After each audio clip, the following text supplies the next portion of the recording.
بسم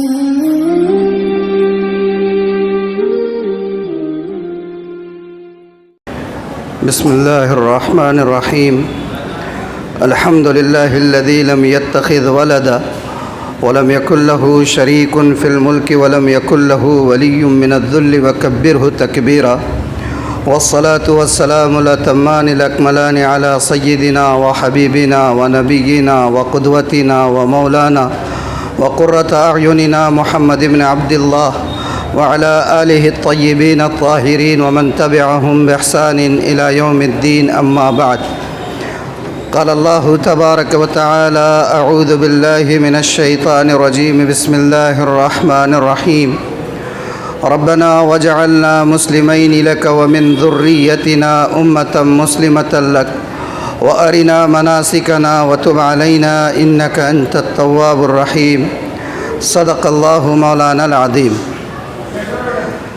قابل صدر احترام صدر اجلاس حضرت مولانا عبدالرشید صاحب قاسمی زیدہ مجدہ السامی، حضرت قاری کلیم صاحب اور میرے پشت پر تشریف فرما اور دوسرے لفظوں میں میری پشت پناہی فرما رہے تمام ہی موقر حضرات، والدین حضرات اور عزیز طلباء،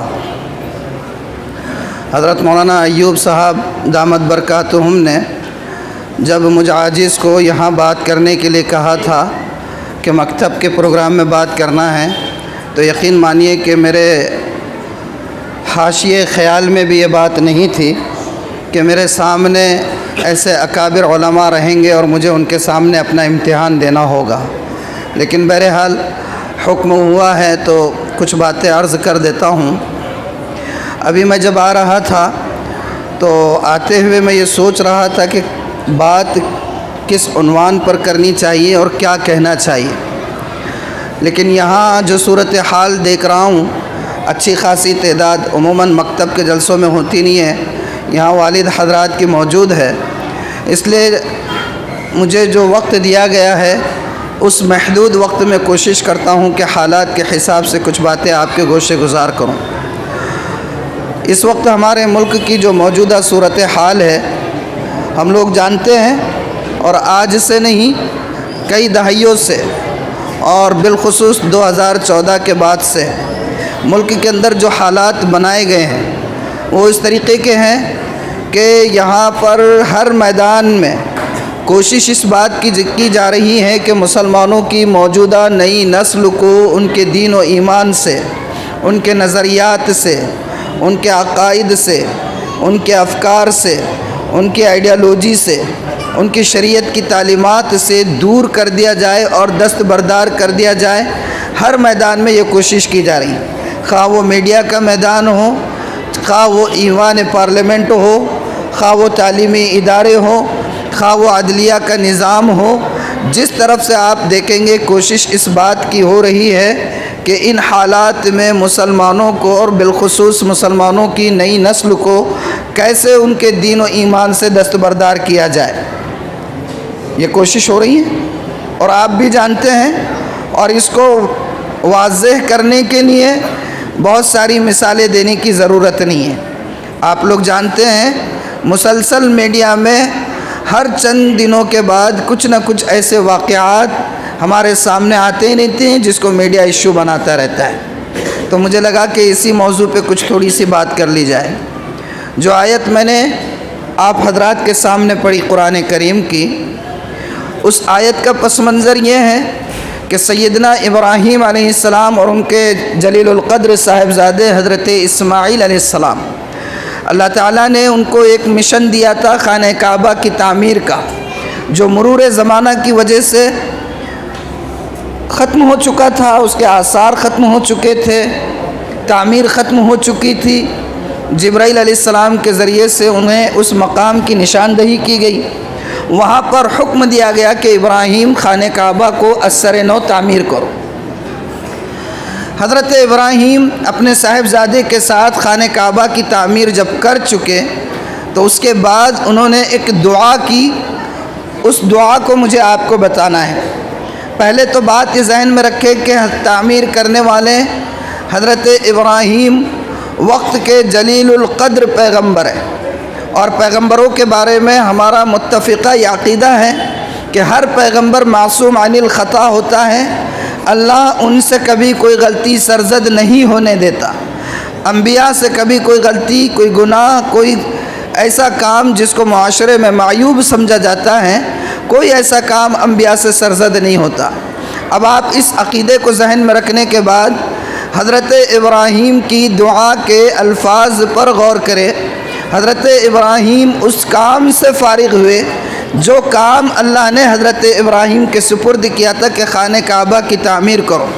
تعمیر کے بعد پہلی دعا تو یہ کی، ربنا تقبل منا انک انت السمیع العلیم، کہ اے پروردگار جو مشن، جو فریضہ، جو کام اور جو ڈیوٹی آپ نے ہمیں دی تھی، اس کام کے پورا کرنے پر اے اللہ اس کام کو آپ ہماری طرف سے قبول فرما۔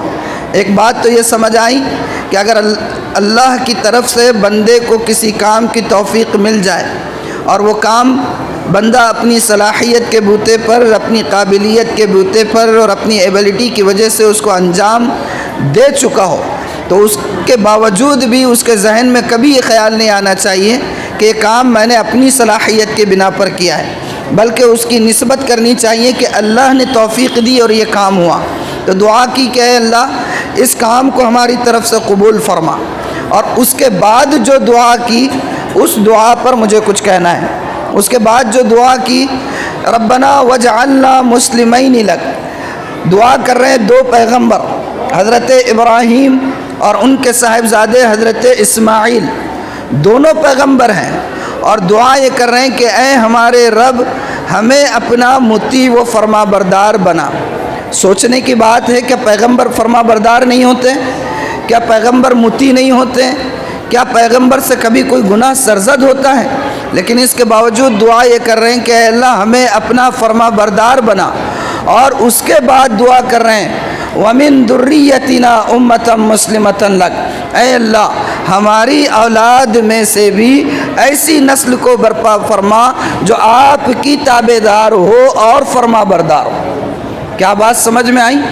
وقت کے جلیل القدر پیغمبر، ان کے صاحبزادے پیغمبر، ان کے پوتے پیغمبر، اور مفسرین نے اور علماء نے لکھا ہے کہ حضرت ابراہیم کی نسل میں ایک دو نہیں، 10-20 نہیں اور سینکڑوں نہیں، ہزاروں انبیاء پیدا ہوئے ہیں، لیکن وہ نبی اپنی اولاد کے بارے میں فکر مند ہے اور اللہ سے دعا کر رہے ہیں کہ اے اللہ ہماری نسل میں آپ کی فرما بردار اولاد پیدا فرما۔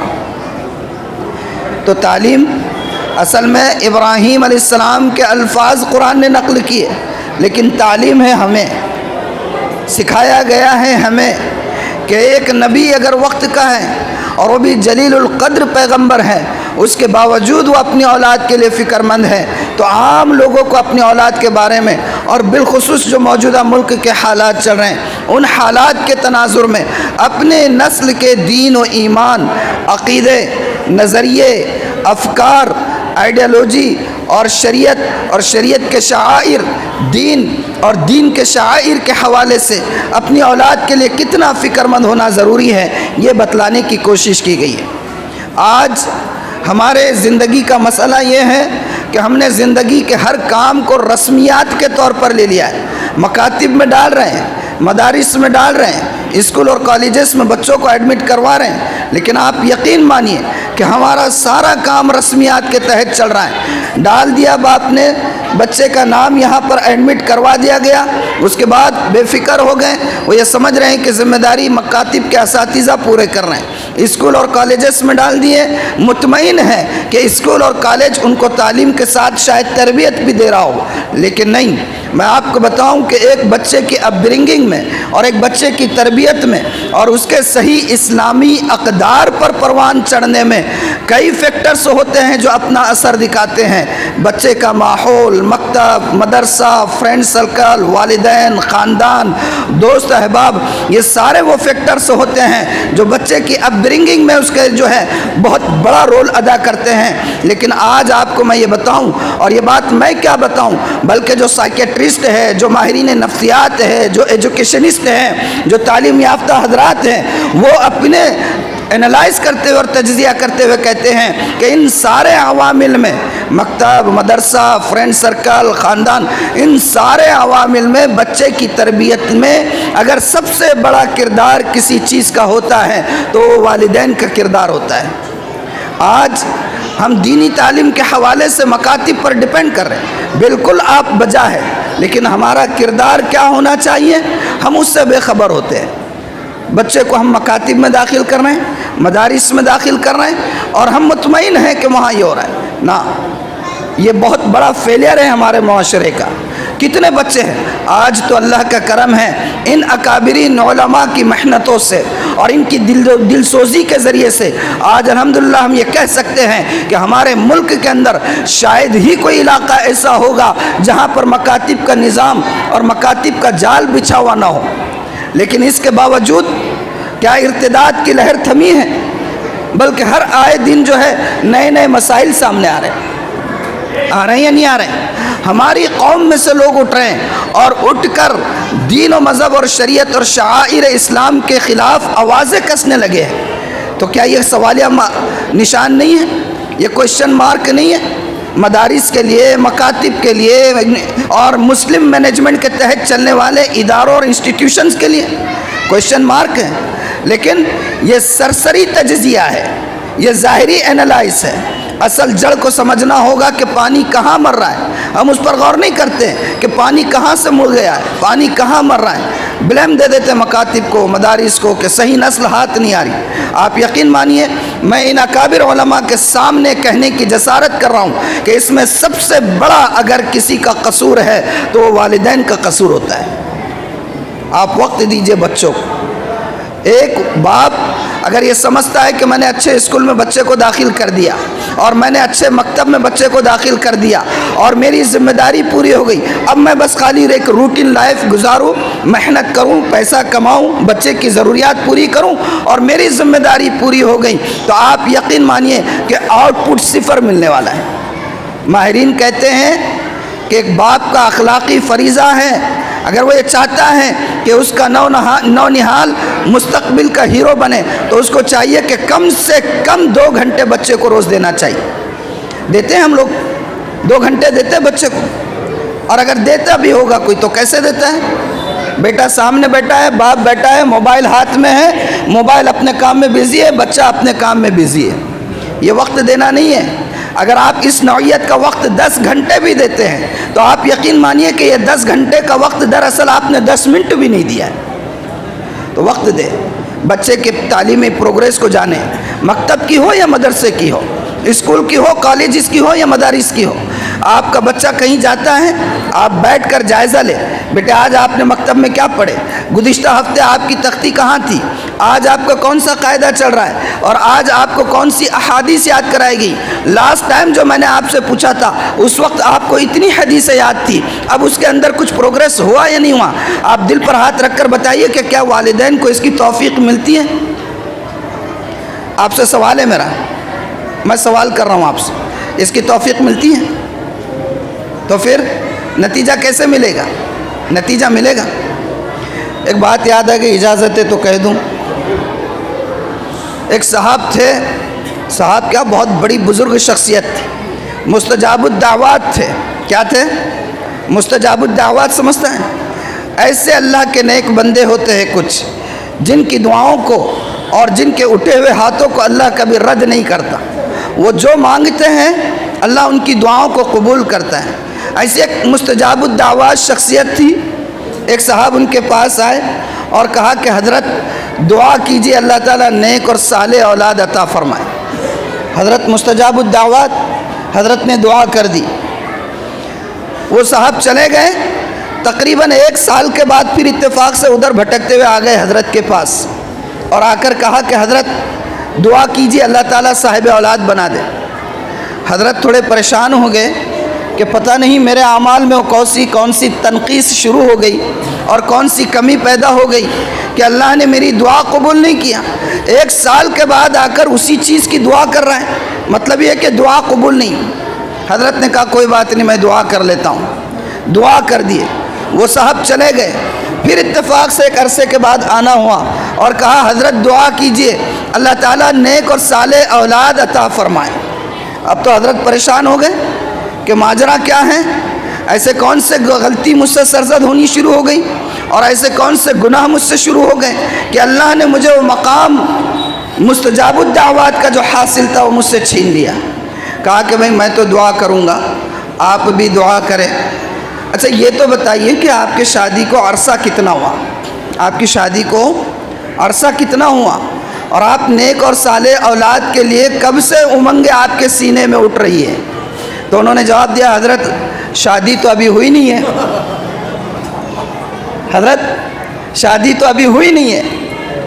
تو انہوں نے کہا کہ اللہ کے بندے شادی ابھی ہوئی نہیں ہے اور میں دعا کروں تو قیامت کی صبح تک بھی دعا کرتا رہوں گا تو اولاد کیا آسمان سے ٹپکے گی؟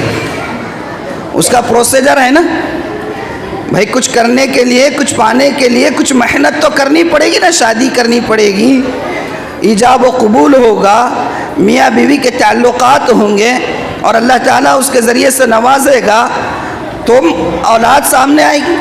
ہم مدارس میں ڈال دیں، مکاتب میں ڈال دیں، اسکول اور کالجز میں لے جا کر ڈال دیں، لیکن جو محنت ہمیں کرنی چاہیے اس محنت کی طرف توجہ نہ دے تو آپ مجھے دل پر ہاتھ رکھ کر بتائیے کہ وہ آؤٹ پٹ مل سکتا ہے جو ہم چاہ رہے ہیں؟ کبھی نہیں مل سکتا ہے۔ اس لیے آپ سے ایک ہی گزارش ہے میری، بات لمبی نہیں کرنا ہے، وقت ہو گیا ہے۔ آپ سے ایک گزارش ہے، ہمارے معاشرے کا پتہ نہیں کیا حال ہے، علماء بول بول کر تھک جاتے ہیں، کہنے والے اپنا گلا پھاڑ کر رہ جاتے ہیں، لیکن ہم نے شاید قسم کھائی بھی ہے کہ جس نہج پر زندگی گزار رہے ہیں اسی نہج پر چلیں گے۔ اسکول اور کالجز کی تعلیم کی تنقیص نہیں کر رہا ہوں، آج کے دور میں بہت ضروری ہے، لیکن دل پر ہاتھ رکھ کر بتائیے کہ بچوں کے اسکول کے یونیفارم کی، بچوں کے اوقات کی، ان کے آمد و رفت کی، وہاں کے ہوم ورک کی جتنی فکر ہم والدین کرتے ہیں، کیا اس کا 10واں حصہ بھی ہم مکاتب کی تعلیم کے حوالے سے کرتے ہیں؟ یہ جو بچے یہاں بیٹھے ہوئے ہیں، ظاہر سی بات ہے یہ کسی اور جگہ کے لائے ہوئے نہیں ہیں، یہ اسی مکتب میں پڑھنے والے بچے ہیں۔ کیا ان بچوں کے لیے اس مکتب میں یونیفارم کا نظم نہیں ہے؟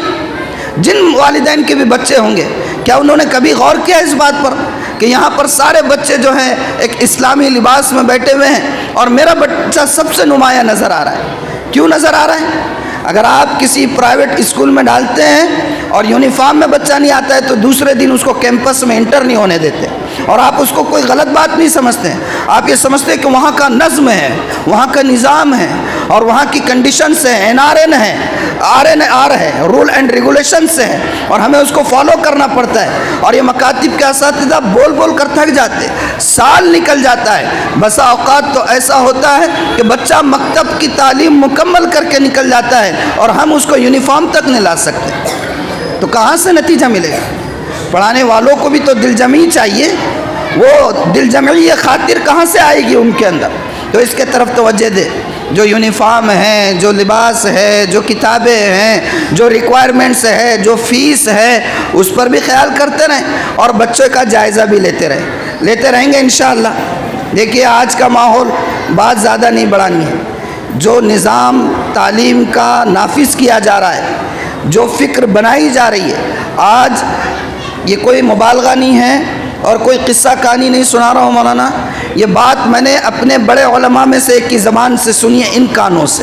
وہ یہ کہہ رہے تھے کہ ہمارے پاس ہمارے مدرسے میں ایک صاحب آئے اور انہوں نے کہا کہ مولانا ہمارے بچے کو آپ اپنے مدرسے میں داخل کروا دیجئے۔ مہینہ چل رہا ہے مان لیجئے ربیع الاول کا، مولانا کہتے ہیں ہم نے ان سے کہا کہ یہ ابھی داخلوں کا وقت نہیں ہے، آپ شوال میں آئیے، آپ کے بچے کو ہم داخل کروا دیں گے۔ انہوں نے کہا نہیں، کچھ بھی کیجئے، آپ کچھ بھی کیجئے، بچے کو ابھی داخل کروا دیجئے، سال کے درمیان سے داخل کرا دیجئے، لیکن ہمارے بچے کو آپ کے پاس آپ داخل کرا دیجئے۔ تو وہ کہتے ہیں میں نے ان سے کہا کہ آخر ایسی کون سی قیامت آ گئی جو آپ اتنا اصرار کر رہے ہیں کہ بچے کو ابھی داخل کر دیا جائے؟ تو ان والد صاحب نے کہا مولانا بات دراصل یہ ہے کہ میں نے اپنے بچے کو شہر کے پرومیننٹ انسٹیٹیوشن میں اور سب سے اعلیٰ جو ادارہ تھا تعلیم کا عصری، وہاں پر میں نے اپنے بچے کو داخل کرایا. بہت تعلیم اعلیٰ ہے اور فی اسٹرکچر بھی بہت ہائی ہے، ساری چیزیں ہیں، لیکن وہاں کا تعلیمی نظام کچھ ایسا ہے کہ بچہ جب سے ہم نے وہاں داخل کیا ہے اس کے 2-4 مہینے کے بعد سے اس نے گھر میں گوشت کھانا بند کر دیا، اور آج 2 دن سے اور پچھلے 1 ہفتے سے والدہ سے آ کر یہ آرگیو کرتا رہتا ہے کہ امی یہ گوشت کیوں بناتے ہیں ہم؟ ایسا کسی جانور کو قتل کرنا اور اس کو کھا جانا یہ کوئی انسانیت کی بات ہے؟ یہ کوئی انسانیت کی بات؟ آپ سوچیں کیسی ذہن سازی کی جا رہی ہے، آپ سوچیں کہ آپ کے نونہالوں کو کہاں لے جایا جا رہا ہے. تو یہ بسا غنیمت ہے، ہمارے اکابرین کی دل سوزی کا نتیجہ ہے اور ان کی دعاؤں کا نتیجہ ہے کہ اس ملک میں اتنے حالات خراب ہونے کے باوجود بھی ایک ایسا نظام بنایا گیا ہے کہ یہ اگر چلتا رہے قیامت کی صبح تک انشاءاللہ ہمارے دین و ایمان پر آنچ نہیں آ سکے گی. لیکن ہمیں پہلے اپنا کردار ادا کرنا پڑے گا، کریں گے انشاءاللہ. اللہ تعالیٰ عمل کی توفیق عطا فرمائے. میں انتظامیہ کا اور یہاں کے اساتذہ کا سب کا تہ دل سے مشکور ہوں کہ آپ نے مجھے یہاں کچھ گزارشات کا موقع عطا فرمایا. وآخر دعوانا الحمد للہ رب العالمین.